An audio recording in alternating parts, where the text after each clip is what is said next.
പിതാവിൻ്റെയും പുത്രൻ്റെയും പരിശുദ്ധാത്മാവിൻ്റെയും നാമത്തിൽ ആമേൻ. പ്രിയപ്പെട്ടവർ, ഇന്ന് ഏപ്രിൽ 17 വെള്ളിയാഴ്ച. അമ്മേ പരിശുദ്ധ അമ്മേ, അമ്മേ പരിശുദ്ധമേ, ദൈവമാതാവേ, കൃപാസനത്തിലൂടെ ഞങ്ങൾക്കും ഞങ്ങളുടെ ദേശത്തിനും അമ്മ മധ്യസ്ഥം തേടി തന്ന എല്ലാ അനുഗ്രഹങ്ങൾക്കും കൃപകൾക്കും ഞങ്ങളിപ്പോൾ ഹൃദയം നിറഞ്ഞ നന്ദി പറയുന്നു.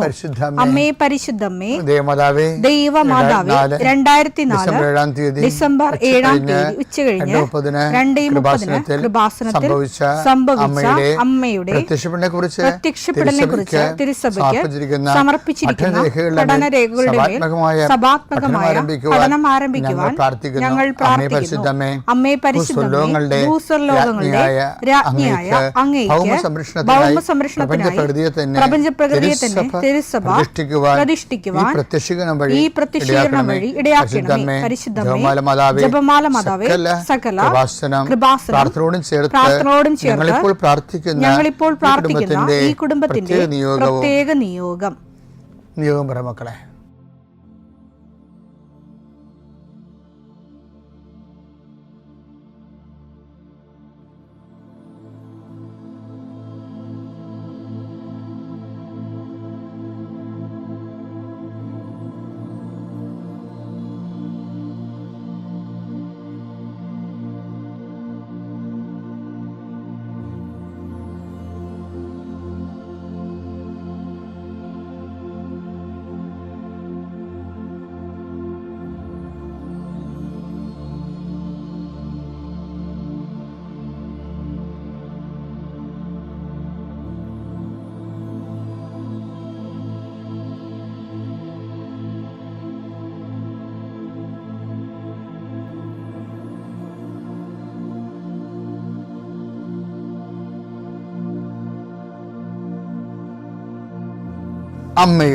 അമ്മയുടെ പ്രത്യക്ഷീകരണത്തിന്റെ ഈ അനുഗ്രഹവേളയിൽ ഞങ്ങൾക്ക് സാധിച്ചു തരുവാൻ കനിയണമേ. ആമേൻ. വിശ്വാസ പ്രമാണം.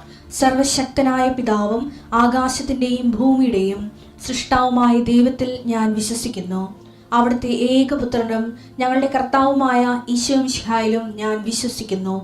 ഈ പുത്രൻ പരിശുദ്ധാത്മാവിനാൽ ഗർഭസ്ഥനായി കന്യകാമറിയത്തിൽ നിന്ന് പിറന്ന് പൊന്തിയോസ് പീലാത്തോസിന്റെ കാലത്ത് പീഡകൾ സഹിച്ച് കുരിശിൽ തറയ്ക്കപ്പെട്ട് മരിച്ച് അടക്കപ്പെട്ട് പാതാളങ്ങളിൽ ഇറങ്ങി മരിച്ചവരുടെ ഇടയിൽ നിന്ന് 3-ാം നാൾ ഉയർത്ത് സ്വർഗത്തിലേക്ക് എഴുന്നള്ളി സർവശക്തിയുള്ള പിതാവായ ദൈവത്തിന്റെ വലതുഭാഗത്തിരിക്കുന്നു.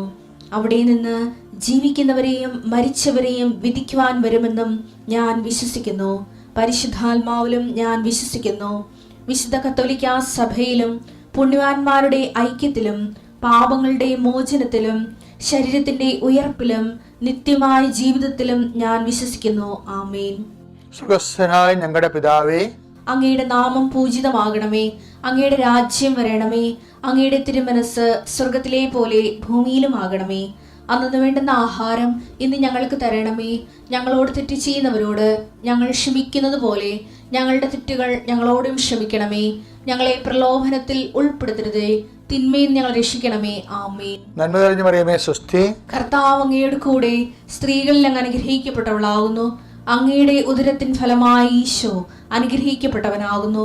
പരിശുദ്ധ മറിയമേ, തമ്പുരാന്റെ അമ്മേ, പാപികളായ ഞങ്ങൾക്ക് വേണ്ടി ഇപ്പോഴും ഞങ്ങളുടെ മരണസമയത്തും തമ്പുരാനോട് അപേക്ഷിക്കണമേ. ആമേൻ. കർത്താവേ, നിന്റെ ഉന്നതമായ നാമത്തിന് സ്വസ്ഥം ചെയ്യും. കർത്താവേ, നിന്റെ വിശുദ്ധ പൗരോഹിത്യത്തെ മഹത്വപ്പെടുത്തണമേ. കർത്താവേ, സഭയിലുള്ള സാന്നിധ്യം പ്രകടമാക്കണമേ. ഈശോയെ, ഈ ആഴ്ചയിലെ അങ്ങയുടെ കാരുണ്യം കണ്ണുനീരോടെ ആഗ്രഹിക്കുന്നുണ്ട്. ഈശോയെ, കാൽമുട്ടിന് താഴേക്ക് തുടയിലേക്ക് നീര് പൊങ്ങി കിടക്കണ കണ്ട് കർത്താവ് വ്യക്തിയെ സ്പർശിക്കും. അവർക്ക് എഴുന്നേക്കാൻ പാടില്ല, ഇരിക്കണവർ. കർത്താവെ, അങ്ങനെയുള്ള എല്ലാവരും നീ സ്പർശിക്കണം. പ്രാർത്ഥിക്കണമെന്നും പ്രാർത്ഥിച്ചത് സുഖപ്പെട്ടിട്ട് ജോലി ചെയ്യണമെന്ന് ആഗ്രഹിക്കുന്ന എല്ലാവരെയും നീ സ്പർശിക്കണേ കർത്താവെ. കർത്താവെ, യാത്രയുള്ള മക്കളെ ഞാൻ ഏൽപ്പിച്ച് പ്രാർത്ഥിക്കുന്നു. കർത്താവെ, വിദേശത്തേക്ക് യാത്ര ചെയ്യുന്നവരും സ്വദേശത്തേക്ക് യാത്ര ചെയ്യുന്നവരും ജോലി സംബന്ധമായി യാത്ര ചെയ്യുന്നവർ യാത്ര മുടങ്ങിപ്പോരുണ്ട്. ഈശോയെ, കാലുകൾ ഉദച്ചും വാഹന അപകടത്തിലും മരത്തിൽ നിന്ന് വീണും പലരും ഈ ദിവസങ്ങളിൽ അവരുടെ ഫോട്ടോയും കൂടെ എൻ്റെ അടുത്ത് വന്ന് അവരെല്ലാം ഞാനിപ്പോൾ ഓർത്ത് പ്രാർത്ഥിക്കണം. ഈശോയെ, ഈശോ നിൻ്റെ തിരുമുറുപാടുന്ന വലുതുകരം, ആണിപ്പടുതാർന്ന അത്ഭുതകരം കിടപ്പ് രോഗികളുടെ മേൽ നീ നീട്ടണമെന്ന് പ്രാർത്ഥിക്കുന്നു. അടിപ്പിണർ പോലെ വൈദാഘാതം പോലെ ദൈവിക ശക്തി അവരിലേക്ക് ആവഹിക്കണമേ എന്ന് പ്രാർത്ഥിക്കുന്നു. കർത്താവേ, നിത്യവൃത്തിക്ക് വകയില്ലാത്തവരുണ്ട്. എല്ലാ മേഖലകളിലും വിഷമിക്കുന്ന മക്കള്. ഇക്കാലങ്ങളിൽ ഏറ്റവും വലിയ ദുരന്തം ചെറിയവരെ തിരക്കാൻ ഉള്ള സംവിധാനങ്ങൾ പ്രവർത്തനക്ഷമമല്ല എന്നുള്ളതാണ്. ചിലർ പ്രത്യേക ഏജൻസിനെ വെച്ചുകൊണ്ട് ഇവിടെ ദരിദ്രമില്ല, രോഗികളില്ല, ഇവിടെ എല്ലാം ഒന്നാം സ്ഥാനത്തേക്ക് കുതിക്കണം എന്നുള്ള ഒരു മിഥ്യാധാരണ വരുത്തിയിട്ട് അതിൻ്റെ പിന്നിൽ ഏറ്റവും ദരിദ്രനെയും ഓരം കെട്ടി കിടക്കുന്നവനെയും അവനെ അഡ്രസ്സ് ചെയ്യാൻ പറ്റാത്തൊരവസ്ഥയിലേക്ക് കൊണ്ടുവന്ന് എത്തിക്കുന്ന ഒരു സാമൂഹ്യമായി അന്ധകാരം നാടിനെ വ്യാപിക്കുന്നുണ്ട്. കർത്താവേ, അത് എല്ലായിടത്തും അതുണ്ട്. ഒരു സ്റ്റേറ്റിലും മാത്രമല്ല, ഈ രാജ്യത്ത് തന്നെ ഇങ്ങനെയുള്ള കുറേ ഏജൻസികൾ ഇരുന്നുകൊണ്ട് മിഥ്യാബോധങ്ങൾ സൃഷ്ടിക്കുന്നുണ്ട്. അതിൻ്റെ ഭാഗമായിട്ട് ജനങ്ങൾ അവലംബമില്ലാതെ ഉഴറുകയും തെറ്റായ തീരുമാനങ്ങൾ കാരണം ഉള്ള തൊഴിലിടങ്ങൾ വരെ അടച്ചു പൂട്ടുന്നതിൻ്റെ ഭീതിയിലിരിക്കുന്നു. എല്ലാം അടച്ചു പൂട്ടി ഇനിയിപ്പോൾ ആരോഗ്യ മേഖലയും സമരം ചെയ്ത് അടച്ചു പൂട്ടിക്കുകയാണ് തൽപര കക്ഷികൾ. ഓരോരോ കാരണങ്ങൾ പറഞ്ഞു. നാളെ രാജ്യത്ത് ഒന്നിനും മുതൽ മുടക്കാൻ ആരും ഉണ്ടാകത്തില്ല. അപ്പോഴും ഈ രാജ്യം ഒന്നാം സ്ഥാനത്താണെന്ന് പറഞ്ഞുകൊണ്ടേയിരിക്കും. സർക്കാരെ തെറ്റിദ്ധരിപ്പിച്ചുകൊണ്ടേയിരിക്കും. അങ്ങനെ വലിയ ഒരു രാഷ്ട്രീയ ഇരുട്ടിലും സാമൂഹ്യ ഇരുട്ടിലും ഒരു ജനത പെട്ടുപോകുന്ന അവസ്ഥ. ദൈവമേ, നിൻ്റെ മക്കളും രാജ്യം വിട്ടുപോകുന്നു. ഞങ്ങളുടെ ഭരണാധികാരികൾ ആര് തന്നെയാണോ ഈ രാജ്യത്തിന് ഈ നാടിന് ഭരിക്കാൻ പോകുന്നത്, അവർക്ക് ആര് ഭരിച്ചാലും അവർക്ക് സത്യസന്ധമായ മാർഗങ്ങൾ ജനങ്ങളുടെ ശ്രേയസ്സിനും എല്ലാവരെയും സന്ധിക്കാൻ ആവശ്യമായ മാർഗം കാണിച്ചു കൊടുക്കണം പ്രാർത്ഥിക്കുന്നു. വർഗീയത കൂടുതൽ രൂക്ഷമായിട്ട് പല്ലും നഖവും എടുത്ത് വളർത്തിയെടുത്തതിൻ്റെ പേരിൽ എല്ലാ മേഖലകളിലും ജനങ്ങൾ ചേരിതിരിഞ്ഞ് വൈരാഗ്യ ബുദ്ധിയോടുകൂടി വെറുപ്പ് കൃഷി ചെയ്യുന്ന അവസ്ഥയിലാണ്. കൃഷിയിടങ്ങളെല്ലാം തുറന്ന് കിടക്കുന്നു. അവിടെ ആർപ്പുവിളികളും പാട്ടുകളൊന്നുമില്ല, ഉൽപ്പാദനങ്ങളില്ല. വെറുപ്പിൻ്റെ കൃഷി ഇറക്കുകയും അതേസമയം തന്നെ രാജ്യം അരാജകത്വത്തിലേക്ക് പോവുകയും ചെയ്യുന്നു. എല്ലാ സ്കൂളുകളെയും ഞങ്ങൾ സമർപ്പിച്ച് പ്രാർത്ഥിക്കുന്നു. അടിസ്ഥാന വിദ്യാഭ്യാസത്തിന് മേഖലകളാണ്. ജോലി കിട്ടാതെ വിഷമിക്കുന്നവർ, ജോലി പിൻവാതിലൂടെ ഒപ്പിക്കുന്നവർ, അതേസമയം തന്നെ ജനങ്ങൾക്ക് ആശ്രയമായിരുന്ന പല ജോലി സംവിധാനങ്ങളും നോക്കുകുത്തിയെപ്പോലെ നിൽക്കുന്നത് ഉണ്ടാക്കുന്ന അരാജകത്വം വലുതാണ്. ദൈവമേ, ആ മേഖലയിലെല്ലാം മനുഷ്യന് സുബുദ്ധി തിരിച്ചു കൊടുക്കണമെന്ന് പ്രാർത്ഥിക്കുന്നു. കർത്താവേ, അങ്ങയുടെ ഇങ്ങനെയുള്ള എല്ലാ സാഹചര്യങ്ങളും ഉണ്ടാക്കുമ്പോൾ രാഷ്ട്രീയവും സാമൂഹ്യവും വിദ്യാഭ്യാസപരമായിട്ട് മനുഷ്യൻ ഒരു വട്ടം മനുഷ്യരെ തീർത്തും അശക്തരാകും. അതുപോലെ തന്നെ അരികുവൽക്കരിക്കപ്പെട്ടവരുമായിട്ട് മാറുന്നു. അവരെ ഓർത്താൽ ഞാൻ ഈ പ്രാർത്ഥന മുഴുവൻ പ്രാർത്ഥിച്ചു കൂട്ടുന്നത്. കർത്താവേ, അവർക്ക് not by merit but by grace എന്നുള്ള ആപ്തവാക്യം ഉയർത്തിക്കൊണ്ട് ഈ കാലങ്ങളിൽ ബൈബിള് ഇട്ടുകൊടുത്തിരിക്കുന്ന എക്കാലത്തെയും വലിയ പിടിവള്ളി ഇതിൽ മനുഷ്യൻ ആശ്രയിച്ചിരിക്കുന്നവരെല്ലാം നിൻ്റെ നാമത്തിൽ രക്ഷപ്പെടട്ടെ എന്ന് പ്രാർത്ഥിക്കുന്നു.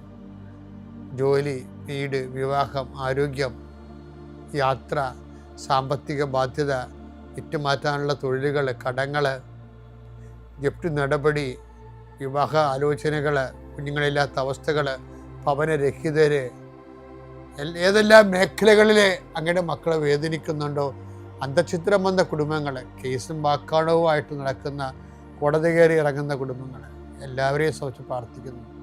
കർത്താവേ, പുതിയ പുതിയ ആശങ്കകൾ വരികയാണ്. ഞങ്ങൾക്ക് വിദ്യാഭ്യാസത്തിന് കഴിഞ്ഞവരെ പരീക്ഷ റിസൾട്ട് കാത്തിരിക്കുന്നു.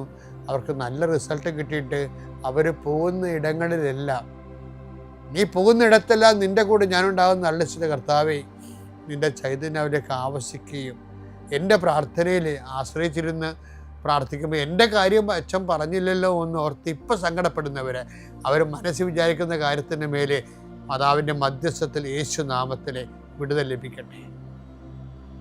പിതാവും പുത്രനും പരിശുദ്ധാത്മാവിൽ നീക്കുവാമേ.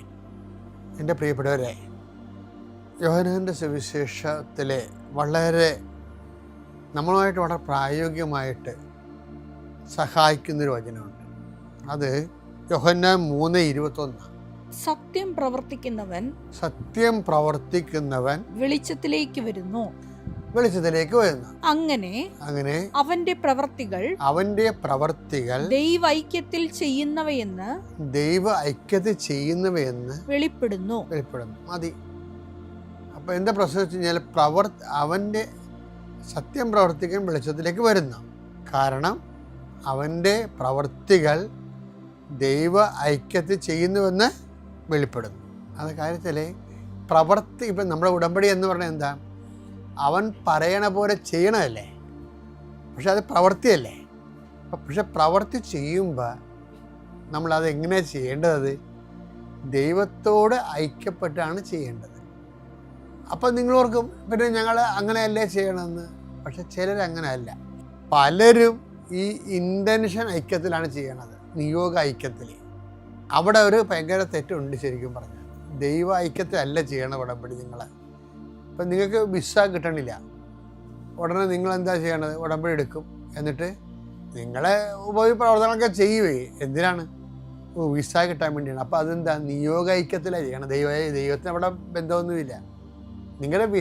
നിങ്ങൾക്ക് ജോലിയില്ല, അല്ലെങ്കിൽ വീട് ജപ്തിയാണ്. അപ്പോൾ നിങ്ങൾ ഈ കാണുന്ന ഉടമ്പടിയുടെ എല്ലാ കാര്യങ്ങളും നിങ്ങൾ ചെയ്യും. അല്ലെങ്കിൽ നാട്ടിൻപുറത്താണെങ്കിലും ഈ ഉടമ്പടി എടുത്തില്ലെങ്കിലും നിങ്ങൾ കുർബാനയും കുമ്പസാരവും ഒക്കെ എല്ലാം ചെയ്യുന്ന ആൾക്കാരാണ്. പക്ഷേ എന്താ വിഷയം? ദൈവൈക്യത്തിലല്ല, നിയോഗ ഐക്യത്തിലാണ്.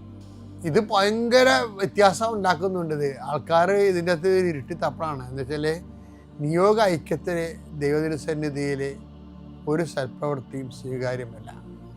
അതിൻ്റെ അകത്തൊക്കെ വരുന്നൊരു വിഷയം വെച്ചാൽ ദൈവത്തിനവിടെ റോളില്ലല്ലോ. നിങ്ങളുടെ വയറ്റിപ്പഴപ്പിന് വേണ്ടി നിങ്ങൾ ഓരോ കാര്യങ്ങൾ ചെയ്യണതാ.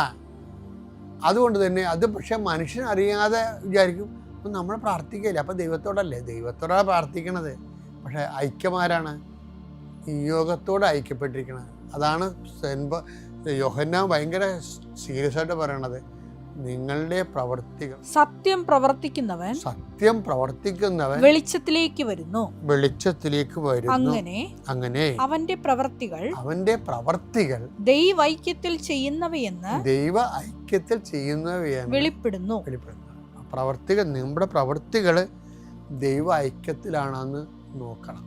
അതാ നിയോഗ ഐക്യത്തിൽ തന്നെ കിടക്കണം നോക്കണം. ഇപ്പോഴ് നമ്മൾ പെട്രോൾ അടിക്കണ മുമ്പേ നമ്മൾ പെട്രോൾ അടിക്കാൻ ചെല്ലുമ്പോഴേ അവരാ നോബ് ഇങ്ങനെ പിടിക്കുമല്ല. നോബ് പിടിച്ചിട്ട് അവർ കാറേട്ടല്ല നോക്കണത്.